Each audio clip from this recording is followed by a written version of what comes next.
Hello there guys and welcome back to a brand new Star Wars Squadrons video. Within the last few hours, the brand new December update for Squadrons went live within the game, introducing 2 new ships and custom matches.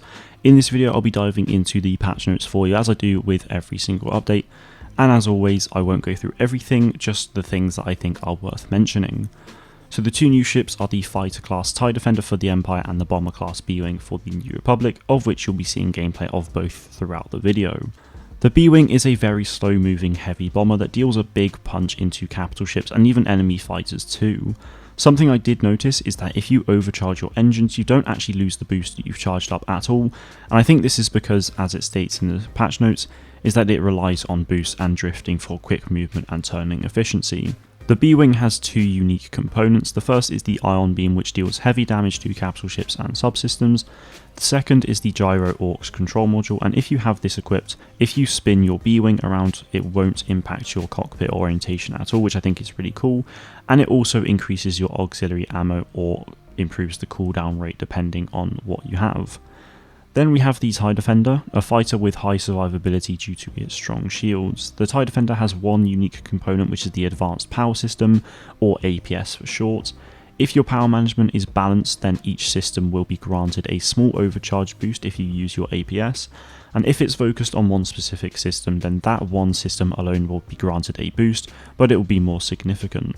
Some other Starfighter changes include the reduction in the recharge rate of the A-Wing's shields by 1/3, and also the Ion missiles now move at 240 meters per second as opposed to 400. Another huge thing in this update is the introduction of custom matches and a server browser feature.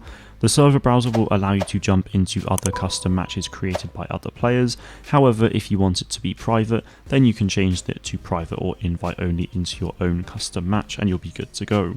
On screen now you'll be able to see a whole host of different settings that you can change. They really have gone and thought of everything with this, which is amazing, and I cannot wait to go and jump into private matches with my friends and create tournaments with legions.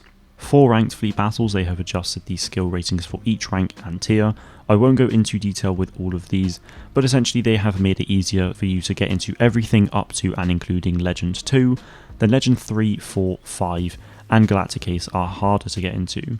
Now I know a lot of people have been asking for track IR support for a very long time now, and in this update it has been added. So for those who aren't aware, track IR is a head tracker, which means that players can turn their head around and it will track it into the game. And it's also worth noting that this is for PC only, but I know that's going to make a lot of people very happy. They've also added some more customization to the game as well, which will roll out over time via in-game events and operations. What these in-game events are, I don't know yet, but hopefully we'll find out fairly soon, which should be really interesting. At the moment they are not visible from the menus, but I'm sure someone will find them in the files and show them off to the world as always.